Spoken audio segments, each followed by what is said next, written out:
साथियों, इस वीडियो के अंदर अब हम काकोरी कांड जो हुआ था उसके बारे में बात करेंगे और काकोरी कांड के शहीदों ने क्या संदेश देश के नाम दिया था, क्या देश को कहना चाहते थे, क्या वो सोचते थे, किस तरीके की परेशानियां उनके सामने थीं, इस संबंध में साथी बात करेंगे। साथ इसके पहले हमको ये समझना कि जो क्रांतिकारी थे उनके सामने सबसे बड़ा एक समस्या था, वो धन का समस्या था, पैसे का समस्या था। जो उनको संसाधन जुटाने हैं उसके लिए पैसा कहाँ से आएगा। और जो आम जनता है वो अंग्रेजों के डर के मारे और लोगों की चेतना भी इस स्तर की नहीं थी कि आम लोग जो है क्रांतिकारियों को अपना धन दें, पैसे दें, उस तरीके से सपोर्ट करें। और 1924 के बाद जब इन्होंने हिंदुस्तान रिपब्लिकन एसोसिएशन बनाया तो इनको बड़ी संख्या में हथियारों की जरूरत थी। वो हथियार पैसे से मिलते थे। राम प्रसाद बिस्मिल थे, शुरुआती दौर में उन्होंने किताब लिखते थे, किताबों को लिख करके किताबें पब्लिश की। उनका समझ था इससे कुछ पैसे इकट्ठे करेंगे, उससे हम हथियार खरीदेंगे, बाकी संसाधन इकट्ठे करेंगे, मगर उससे हो नहीं पाया। तो फिर इन्होंने तय किया कि हम जो है डकैती करेंगे, जो अमीर लोग हैं उनसे पैसे इकट्ठे करेंगे, नहीं दे रहे तो जबरदस्ती पैसे उनके लूटेंगे, उनसे लेंगे और उस पैसे से फिर क्रांतिकारी गतिविधियों के जो है संसाधन वो जुटाएंगे। तो शुरुआती दौर में इन्होंने एक दो डकैती की। डकैती उत्तर प्रदेश के लोग समझ सकते हैं कि रात में कुछ लोग जाएंगे, किसी के घर में घुसेंगे, उसको इकट्ठा करेंगे, उसके घर में जो भी सामान है उसको लूटेंगे और लेके चले जाएंगे। तो उसमें जो डकैती की उन्होंने उसमें एक दो जो नॉर्मल साथी है उनको मारना पड़ा, उनकी डेथ हो गई। उसके बाद से इन्होंने तय किया कि ये ठीक नहीं है यार, क्योंकि इनका उद्देश्य कोई डकैती करना नहीं था, इनका उद्देश्य धन जुटाना था। जिससे ये परेशान थे वो इनके पास धन की कमी थी। इसके बाद उन्होंने तय किया कि अब हम जो अंग्रेज हैं उनके जो सरकारी खजाने हैं उस खजाने को लूटेंगे। उसके बाद से इन्होंने सरकारी खजाने को लूटने का योजना बनाया। तो लखनऊ से एक पैसेंजर ट्रेन थी जिसके अंदर अंग्रेजों का जो खजाना था वो रख करके वो आगे लेके जा रहे थे। तो लखनऊ के आगे एक स्टेशन पड़ता काकोरी स्टेशन के पास उन्होंने उस ट्रेन को रोका। रोकने के बाद उनका जो सामान था, उनका जो धन था जो उसमें ट्रेन के अंदर था अंग्रेजों का, उसको लूटा और लूटने के बाद ये धन को लेके वहां से चले गए।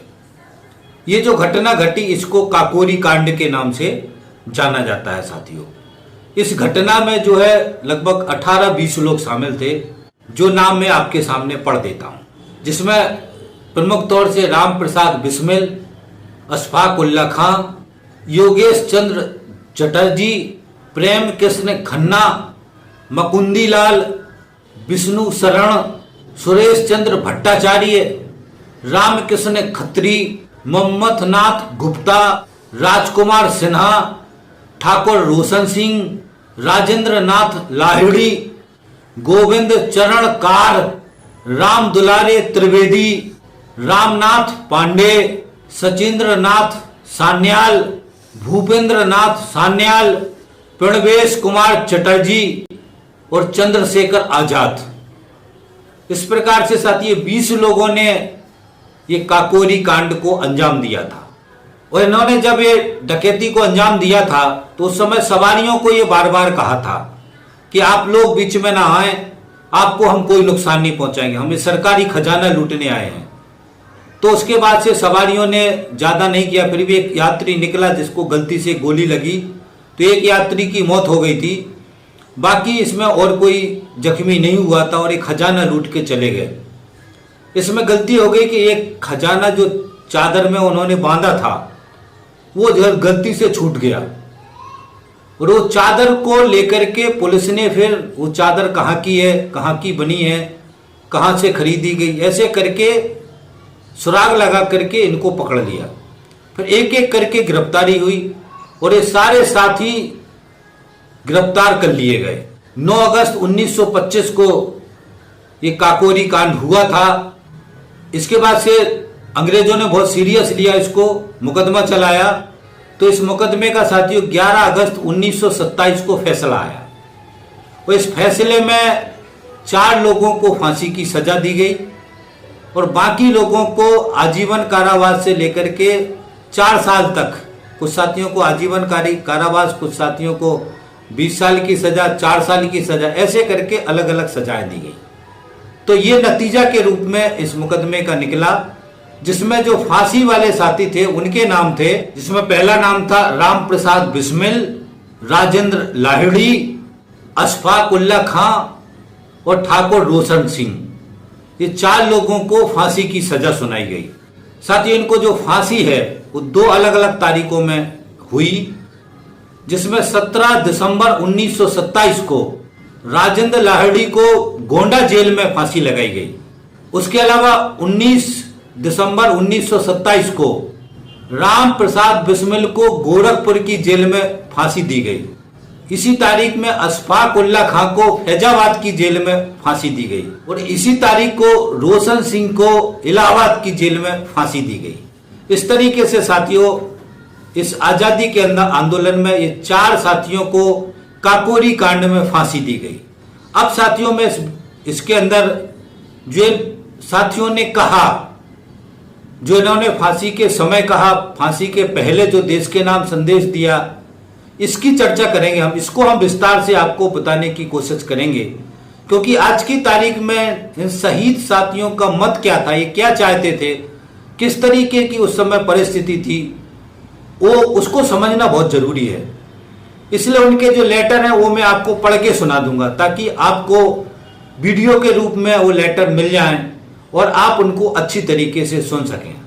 तो साथियों, अब हम उस पत्रों को आपके सामने रखते हैं। साथियों, पहले राजेंद्र लाहिड़ी का पत्र आपको सुनाते हैं, जो उन्होंने जेल में रहते हुए जब उनको फांसी की सजा होने वाली है इसकी सूचना मिली तो उन्होंने अपने भाई को पत्र लिखा था। और राजेंद्र लाहिड़ी एमए में पढ़ते थे, एमए के छात्र थे, बनारस हिंदू विश्वविद्यालय में पढ़ते थे। सारे हाई टैलेंटेड बच्चे थे साथियों, और इनको साथियों वैचारिक मुद्दों पे बड़ी समझ थी, पढ़े लिखे व्यक्ति थे। ये समाजवाद, साम्यवाद, ये सारी पे इनकी बड़ी अच्छी पकड़ थी। ये अपने भाई को पत्र लिखते हैं, मेरे प्रिय भाई, आज मुझे सुपरिटेंडेंट ने बताया है कि वाइसराय ने मेरी रहम की दरख्वास्त नामंजूर कर दी है। जेल के नियमों के अनुसार मुझे 1 सप्ताह के भीतर फांसी पर चढ़ाया जाएगा। तो मैं मेरे लिए अफसोस नहीं करना चाहिए, क्योंकि मैं अपना पुराना शरीर छोड़कर नया जन्म धारण कर रहा हूं। आपको यहां आकर मुलाकात करने की जरूरत नहीं, क्योंकि कुछ दिन पहले ही आप मुलाकात कर चुके हो। जब मैं लखनऊ में था तो बहन ने 2 बार मुलाकात की थी। सभी को मेरी ओर से प्रणाम और लड़कों को प्यार। आपका प्रिय राजेंद्र लाहिड़ी। ये उन्होंने पत्र लिखा था अपने भाई के नाम से, जिसमें उन्होंने कहा था कि आपको बिल्कुल अफसोस करने की जरूरत नहीं है मेरी फांसी के ऊपर। इनका एक पत्र और है जो 6 अक्टूबर को लिखा गया था, जिसमें राजेंद्र लिखते हैं, 6 महीने बाराबंकी और गोंडा की काल कोठरियों में रहने के बाद आज मुझे बताया गया कि 1 हफ्ते के भीतर फांसी दे दी जाएगी, क्योंकि वाइसराय ने दरख्वास्त नामंजूर कर दी है। अब मैं अपना फर्ज समझता हूं कि अपने इन मित्रों का धन्यवाद कर जाऊं जिन्होंने मेरे लिए बहुत सी कोशिशें की हैं। आप मेरे अंतिम नमस्कार स्वीकार करें। हमारे लिए मरना जीना पुराने कपड़े बदलने से अधिक कुछ भी नहीं है। मौत आ रही है, हंसते हंसते सब चाव और खुशी से उसे जोर से गले लगा लूंगा। जेल के कानून अनुसार और कुछ नहीं लिख सकता। आपको नमस्कार, देश के दर्दमंदों को नमस्कार, वंदे मातरम। इसके बाद साथियों दूसरा एक पत्र है जो 14 दिसंबर को लिखा गया था। उन्होंने अपने मित्र के नाम से लिखा था, कल मुझे पता चला है कि प्रिवी काउंसिल ने मेरी अपील खारिज कर दी है। आप लोगों ने हमें बचाने की बहुत कोशिश की, लेकिन लगता है कि देश की बलि बेदी पर हमारे प्राणों के बलिदान की ही जरूरत है। मौत क्या है? जीवन की दूसरी दिशा के सिवाय कुछ नहीं। जीवन क्या है? मौत की ही दूसरी दिशा का नाम है। फिर डरने की क्या जरूरत है? यह तो प्राकृतिक बात है। उतना ही प्राकृतिक जितना कि प्रातः में सूर्योदय। यदि हमारी यह बात सच है कि इतिहास पलटा खाता है, तो मैं समझता हूं कि हमारा बलिदान व्यर्थ नहीं जाएगा। मेरा नमस्कार सबको, अंतिम नमस्कार। आपका राजेंद्र नाथ लाहिड़ी। ये साथियों राजेंद्र के 3 प्रमुख पत्र हैं जिनको मैंने आपके सामने पढ़ के सुनाया।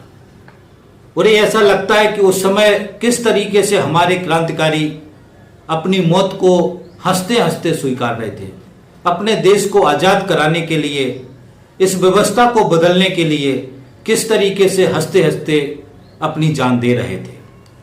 अब साथियों मैं राम प्रसाद बिस्मिल के पत्र आपको पढ़ के सुनाता हूं। राम प्रसाद बिस्मिल के पत्र 1-2 पत्र बहुत लंबे हैं, तो उसमें से मैं विचारधारा का जो उनका पक्ष है वो मैं आपके सामने रखूंगा। साथियों पत्र उन्होंने 16 तारीख को लिखा था और 19 तारीख को इनकी फांसी होने वाली थी। 19 तारीख को सुबह 6:30 बजे फांसी का समय निश्चित हो चुका है। कोई चिंता नहीं, ईश्वर की कृपा से मैं बार बार जन्म लूंगा और मेरा उद्देश्य होगा कि संसार में पूर्ण स्वतंत्रता हो, कि प्रकृति की देन पर सबका एक सा अधिकार हो, कि कोई किसी का प्रशासन ना करे, सभी जगह लोगों के अपने पंचायती राज स्थापित हों। ये उनके लेटर का पहला लाइन है। ये लाइन ये बताता कि साथी इनका समाजवाद के प्रति कितना कमिटमेंट था। इन्होंने कहीं समाजवाद नहीं लिखा, मगर ये जो कहा ये समाजवाद का यही उद्देश्य है। समाजवाद की फाइंडिंग्स हैं ये जो मार्क्स ने और लेनिन ने दी हैं कि समाजवाद की व्यवस्था की फाइंडिंग्स क्या है। वो फाइंडिंग्स राम प्रसाद बिस्मिल ने अपने पत्र के पहले पैराग्राफ में कही। इसके बाद साथियों उन्होंने फिर पूरा विवरण समझाया। उस विवरण को मैं छोड़ रहा हूं। इसकी जिस विवरण उन्होंने अपनी अपील के बारे में बताया, कैसे गए, जेलों के बारे में बताया, ये लेटर काफी बहुत बड़ा है। आगे का जो आखिरी पैराग्राफ है उसमें लिखते हैं, अशफाक उल्लाह को सरकार ने राम प्रसाद का दायां हाथ बताया है। अशफाक कट्टर मुसलमान होते हुए भी राम प्रसाद जैसे कट्टर आर्य समाजी का क्रांति में दाहिना हाथ हो सकता है, तो क्या भारत के अन्य हिंदू मुसलमान आजादी के लिए अपने छोटे मोटे लाभ भुला एक नहीं हो सकते? ये सवाल उठाते हैं वो। अशफाक तो पहले ऐसे मुसलमान हैं जिन्हें कि बंगाली क्रांतिकारी पार्टी के संबंध में फांसी दी जा रही है। ईश्वर ने मेरी पुकार सुन ली है, मेरा काम खत्म हो गया। मैंने मुसलमानों में से एक नौजवान निकालकर हिंदुस्तान को यह दिखा दिया कि मुसलमान नौजवान भी हिंदू नौजवानों से बढ़ चढ़कर देश के लिए बलिदान दे सकता है, और वह सभी परीक्षाओं में सफल हुआ। अब यह कहने की किसी में हिम्मत नहीं होनी चाहिए कि मुसलमानों पर विश्वास नहीं करना चाहिए। यह पहला तजर्बा था जो पूरा हुआ। ये अशफाक के बारे में कहते हैं साथियों। वो साथी ये समझना है कि हिंदू मुसलमान का जहर आजादी के आंदोलन के समय में अंग्रेजों ने और आरएसएस और मुस्लिम लीग ने इतना फैलाया हुआ था हिंदू मुसलमान की आपस में दंगे फसाद के, जिसका हद हिसाब नहीं था। क्रांतिकारी उससे चिंतित थे और हिंदू मुसलमान एकता के लिए राम प्रसाद बिस्मिल ने भी ये शब्द कहे आखिरी में जो मैंने आपको पढ़ के सुनाए। अशफाक, ईश्वर तुम्हारी आत्मा को शांति दे।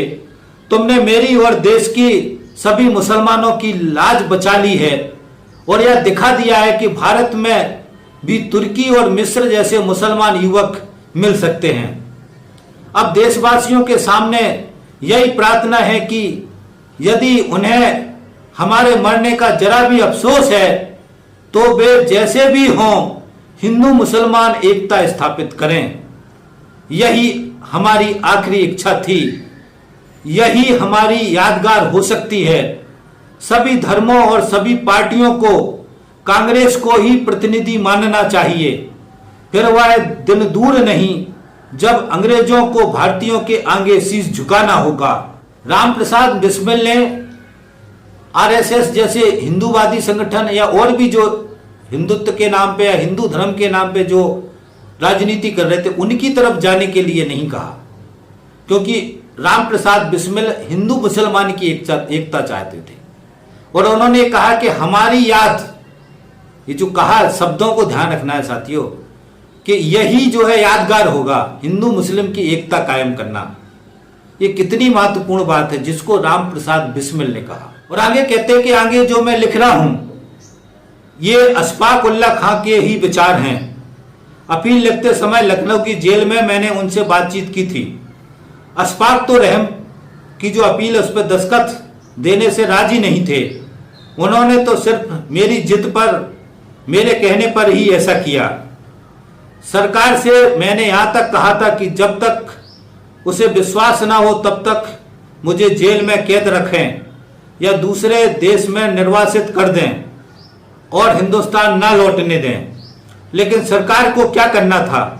सरकार को यही मंजूर था कि हमें फांसी जरूर दी जाए, हिंदुस्तानियों के जले दिल पर नमक छिड़का जाए और वे तड़प उठें, कुछ समझ जाएं और हमारे पुनर्जन्म लेकर काम के लिए तैयार होने तक देश की हालत सुधर जाएगी। अब तो मेरी यही राय है कि अंग्रेजी अदालत के आगे ना तो कोई बयान दें और ना ही कोई सफाई पेश करें। अपील करने के पीछे कारण यही भी था कि फांसी की तारीख बदलवा कर मैं एक बार देशवासियों की सहायता और नवयुवकों को दम देखूं। इससे मुझे बहुत निराशा हुई है। मैंने निश्चय किया था कि संभव हो तो जेल से भाग जाऊं। यदि ऐसा हो सकता तो मैं बाकी तीनों की मौत की सजा को भी माफ हो जाती। यदि सरकार ना करती तो मैं करवा लेता। इसका तरीका मुझे खूब आता था। मैंने बाहर निकलने के लिए बड़े यत्न किए लेकिन बाहर से कोई सहायता नहीं मिली। अफसोस तो इसी बात का है कि जिस देश में मैंने इतना बड़ा क्रांतिकारी दल खड़ा कर दिया था वहीं अपनी रक्षा के लिए मुझे एक पिस्तौल तक ना मिला।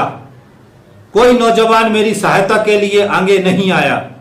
मेरी नौजवानों से प्रार्थना है कि जब तक सभी लोग पढ़ लिख ना जाएं तब तक कोई भी गुप्त पार्टियों की ओर ध्यान नहीं दें। यदि देश सेवा की इच्छा है तो खुला काम करें।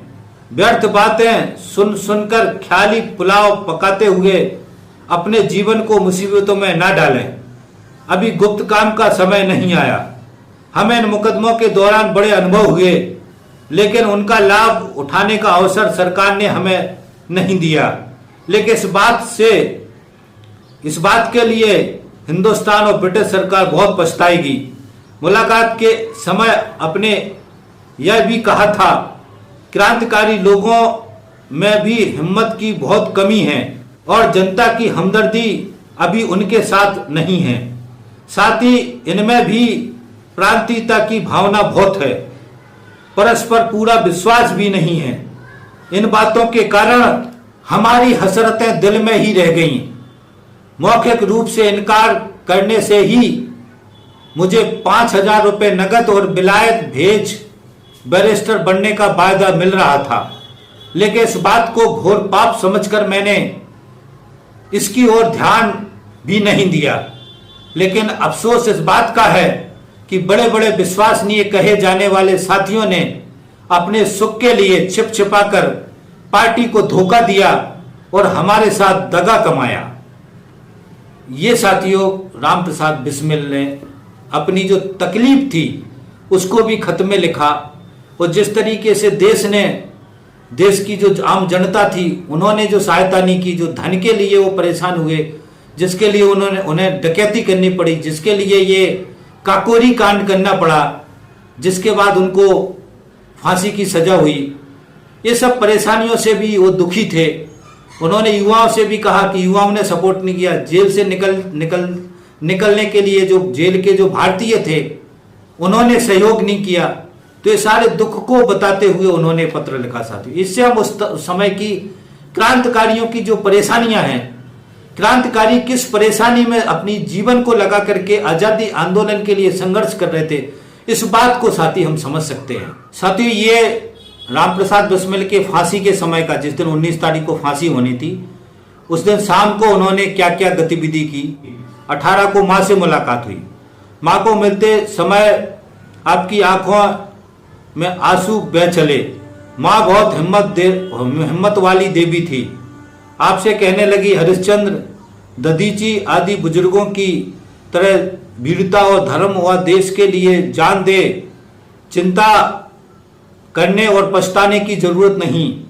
आप हंस पड़े। कहा, माँ, मुझे क्या चिंता, क्या पछतावा? मैंने कोई पाप नहीं किया, मैं मौत से नहीं डरता। लेकिन माँ, आग के पास रखा घी पिघल ही जाता है। तेरा मेरा संबंध ही कुछ ऐसा है कि पास होते ही आंखों के आंसू उमड़ पड़े। नहीं तो मैं बहुत खुश हूं। फांसी पर ले जाते समय आपने जोर से कहा, वंदे मातरम, भारत माता की जय, और शांति से चलते हुए कहा, मालिक तेरी रजा रहे और तू ही तू रहे। बाकी ना मैं रहूं ना मेरी आरजू रहे। जब तक कि तन में जान, रंगों में लहू रहे। तेरी ही जिक्र यार, तेरी जुस्तजू रहे। और फांसी पे तख्ते पर खड़े होकर आपने कहा था कि मैं साम्राज्यवाद, ब्रिटिश साम्राज्यवाद का पतन चाहता हूं। उसके बाद फिर एक शेर पड़ा, अब ना अहले वलवले हैं और ना अरमानों की भीड़। एक मिट जाने की हसरत अब दिले बिस्मिल में है। फिर ईश्वर से आगे प्रार्थना की और फिर एक मंत्र पढ़ना शुरू किया। रस्सी खींची गई, राम प्रसाद जी फांसी पर लटक गए। आज यह वीर संसार में नहीं है। उसे अंग्रेजी सरकार ने उसका खौफनाक दुश्मन समझा। मैं खूब खुशी हूं। 19 तारीख को प्रातः जो होना है उसके लिए तैयार हूं। परमात्मा काफी शक्ति देंगे। मेरा विश्वास है कि मैं लोगों की सेवा के लिए फिर जल्द ही जन्म लूंगा। सभी से मेरा नमस्कार कहें। दया कर इतना काम और भी करना कि मेरी ओर से पंडित जगत नारायण, ये जगत नारायण सरकारी वकील थे जो फांसी लगवाने के लिए जिन्होंने बहुत जोर लगाया, पंडित जगत नारायण को अंतिम नमस्कार कह देना। उन्हें मेरे खून से लथपथ रुपयों से चैन की नींद आए। बुढ़ापे में ईश्वर उन्हें सद्बुद्धि दे। राम प्रसाद जी की सारी हसरतें दिल ही दिल में रह गईं। आपने एक लंबा चौड़ा ऐलान किया है कि संक्षेप में हम दूसरों को दूसरी जगह दे रहे हैं। फांसी से 2 दिन पहले CID के मिस्टर हैमिल्टन आप लोगों को मिन्नतें करते रहे कि आप मौखिक रूप से सब बातें बता दो, आपको 5,000 रुपया नकद दे दिया जाएगा और सरकारी खर्चे पर विलायत भेजकर बैरिस्टर की पढ़ाई करवाई जाएगी। लेकिन आप कब इन बातों की परवाह करते थे? आप हुकूमतों के ठुकराने वाले व कभी कभार जन्म लेने वाले वीरों में से एक थे। मुकदमे के दिनों जब जज ने पूछा आपके पास क्या डिग्री है, तो आपने हंसकर जवाब दिया, सम्राट बनाने वालों को डिग्री की कोई जरूरत नहीं होती। क्लाइव के पास भी कोई डिग्री नहीं थी। यह वीर हमारे बीच नहीं रहा। ये साथियों एक पत्र है अंतिम जो इनकी याद में है। तो राम प्रसाद बिस्मिल का कुछ पत्र थे जो एक किताब के अंदर हैं, जिनको मैंने आपको पढ़ के सुनाया। अब साथियों में अशफाक उल्लाह खां का जो पत्र है उसको सुनाते हैं, जो उन्होंने देश की जनता के नाम से लिखा था जेल से। ये उनका अंतिम पत्र था देश की जनता के लिए। यह संदेश 16 दिसंबर का है और 19 दिसंबर को उनको फांसी की सजा दी गई थी। भारत माता के रंगमंच पर हम अपनी भूमिका अदा कर चुके हैं। गलत किया या सही, जो भी हमने किया स्वतंत्रता प्राप्ति की भावना से प्रेरित होकर किया। हमारे अपने हमारी निंदा करें या प्रशंसा, हमारे अपने का मतलब वो कांग्रेसी नेताओं को कह रहे, हमारे अपने हमारी निंदा करें या प्रशंसा, लेकिन हमारे दुश्मनों तक को हमारी हिम्मत और वीरता की प्रशंसा करनी पड़ी है। लोग कहते हैं हमने देश में आतंकवाद फैलाना चाहा, ये गलत है। इतना देर तक मुकदमा चलता रहा। हम में से बहुत से लोग बहुत दिनों तक आजाद रहे और अब भी कुछ लोग आजाद हैं, फिर भी हमने या हमारे किसी साथी ने हमें नुकसान पहुंचाने वालों तक पर गोली नहीं चलाई। हमारा उद्देश्य यह नहीं था। हम तो आजादी हासिल करने के लिए देश भर में क्रांति लाना चाहते थे। जजों ने हमें निर्दयी, बर्बर, मानव कलंकी आदि विश्लेषणों से याद किया। हमारे शासकों की कौम ने के जनरल डायल के निहत्तों पर गोलियां चलाई थीं और बच्चों, बूढ़ों व स्त्री पुरुषों पर भी गोलियां चलाई थीं। इंसाफ के इन ठेकेदारों ने अपने इन भाई बंधुओं को किस विश्लेषण से संबोधित किया? फिर हमारे साथ ही यही सलूक क्यों? हिंदुस्तानी भाइयों, आप किसी भी धर्म या संप्रदाय को मानने वाले हों, देश के काम में साथ दो, व्यर्थ आपस में ना लड़ो। रास्ते चाहे अलग हों, लेकिन उद्देश्य सबका एक ही है। सभी कार्य एक ही उद्देश्य की पूर्ति के साधन हैं। फिर यह व्यर्थ के लड़ाई झगड़े क्यों? एक होकर देश की नौकरशाही का मुकाबला करो, अपने देश को आजाद कराओ। देश के 7 करोड़ मुसलमानों में मैं पहला मुसलमान हूं जो देश की आजादी के लिए फांसी चढ़ रहा हूं। यह सोचकर मुझे गर्व महसूस होता है। अंत में सभी को मेरा सलाम। हिंदुस्तान आजाद हो, मेरे भाई खुश रहें। आपका भाई अशफाक। इस छोटे से पत्र में अशफाक ने सारी बातों को कह दिया। सारे नेता हिंदू मुसलमान की एकता का बल दे रहे हैं। हिंदू मुसलमान का जहर, किस तरीके से हिंदू मुसलमान की जहर की राजनीति आजादी के आंदोलन के समय चल रही थी, ये हमको अशफाक के लेटर से और राम प्रसाद बिस्मिल के लेटर से इस पर समझ में आती थी। यही जाति धर्म का जहर खेल करके आज हमारे देश में ये आरएसएस राजनीति कर रहा है। आरएसएस और भारतीय जनता पार्टी, नरेंद्र मोदी, अमित शाह, ये सारे के सारे लोग हिंदू मुसलमान का जहर बोकर, उसी तरीके की नफरतें बोकर देश में आपसी में लड़ाई कराकर राजनीति रोटियां सेकना चाहते हैं। उस समय जो क्रांतिकारी थे इसी चीज से चिंतित थे, वो आज क्रांतिकारियों के शहीदी के 100 साल बाद आज वही स्थिति है, उससे बुरी स्थिति कर दी। ये बहुत ही दुखद है साथियों, इस बात को हमको समझने की जरूरत है।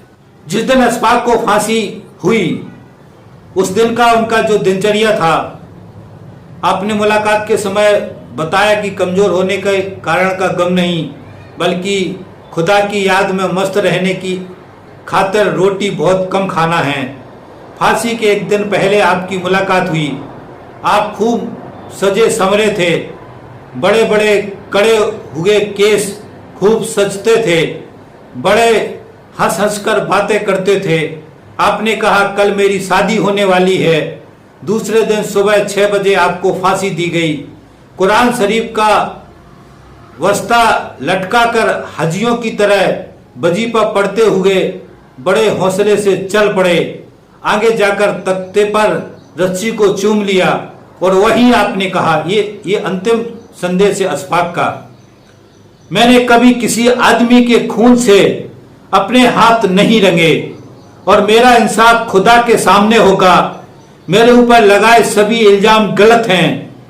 खुदा का नाम लेते ही रस्सी खींची गई और वे कूच कर गए।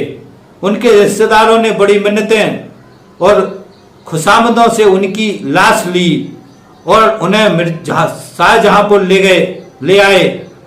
लखनऊ रेलवे स्टेशन पर मालगाड़ी के एक डिब्बे में उनकी लाश देखने का अवसर कुछ लोगों को मिला। फांसी के 10 घंटे बाद भी चेहरे पर वही रौनक थी, ऐसा लगता था कि अभी ही सोए हैं। लेकिन अशफाक तो ऐसे नींद सो गए थे जहां से वे कभी नहीं जागेंगे। अशफाक शायर थे, उनका शायर उपनाम हसरत था। मरने से पहले अपने ये 2 शेर कहे थे उन्होंने, फनाए है हम सबके लिए, हम पे कुछ नहीं मौकूफ, बका है एक फकत जाने की ब्रिया के लिए। इसका अर्थ है कि नाश तो सभी होंगे, कोई हम अकेले थोड़ी होंगे, ना मरने वाला तो सिर्फ एक परमात्मा है। तंग आकर हम उनके जुल्म से बेदात से चल दिए सुई अदम जिंदाने फैजाबाद से। अशफाक की ओर से साथियों, अशफाक के अंतिम शब्द थे जो मैंने उनका पढ़ाए। ये बहुत ही दुखद है। आज की तारीख में लेटर पढ़ रहा हूं, मेरा भी दिल भर गया है और ऐसा लगता है कि किस तरीके की परेशानी में लोगों ने अपनी जिंदगियां देके देश को आजाद किया और जिन विपत्तियों से वो परेशान थे उनके जान देने के बाद भी आज वो विपत्तियां उससे ज्यादा हमारे शासकों ने बना दी। यहां पर हमारे शासन में कांग्रेस रही है और आरएसएस रहा है। 70 सालों में इनकी जो कारगुजारी है वो वही है कि जो क्रांतिकारी हंसते हंसते कह गए कि ऐसा नहीं करना है, उसी तरफ इन्होंने देश को धकेल दिया। साथियों, देश को आज बचाने की जरूरत है। अब मैं आपके सामने ठाकुर रोशन सिंह के जो पत्र हैं, अंतिम पत्र, उनको सुनाता हूं। ये साथियों 19 दिसंबर को इनकी इलाहाबाद जेल में फांसी हुई थी और 13 दिसंबर को ये खत लिखा देश के लोगों के नाम। आप लिखते हैं कि इस हफ्ते फांसी हो जाएगी। ईश्वर के आगे विनती है कि आपके प्रेम का आपको फल दे। आप मेरे लिए कोई गम ना करना।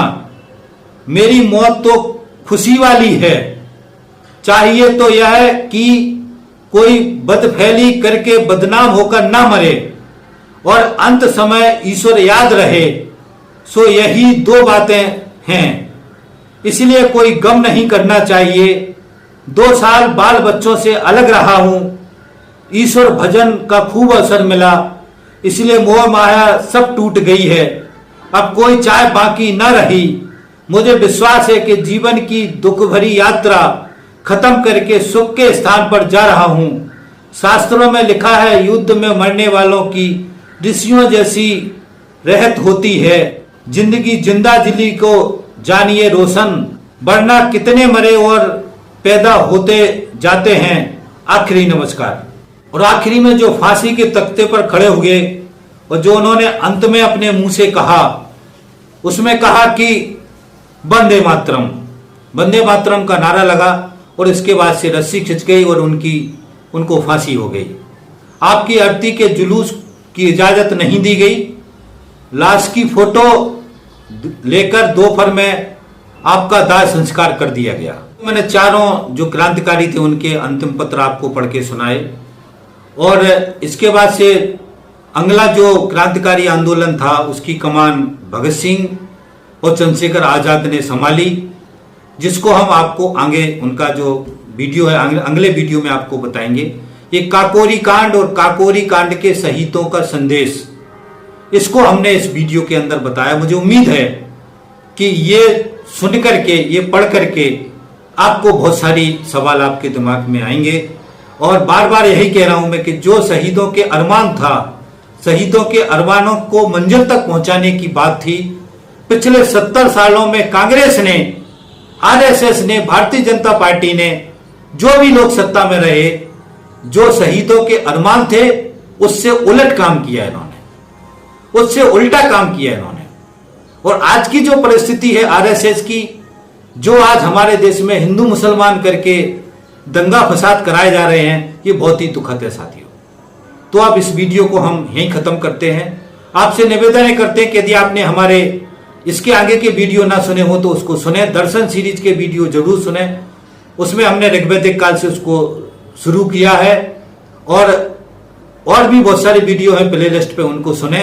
हमारे चैनल को सब्सक्राइब कर लें, घंटी दबा दें ताकि कोई सा भी वीडियो हम डालें उसका नोटिफिकेशन आपको मिले और आप उसको तुरंत सुन सकें, उसको शेयर करवाने में सहयोग कर सकें। आप सहयोग करेंगे, इसी आशा उम्मीद के साथ मैं अपनी बात खत्म करता हूं। थैंक यू साथी, धन्यवाद, थैंक्स, मिलते हैं।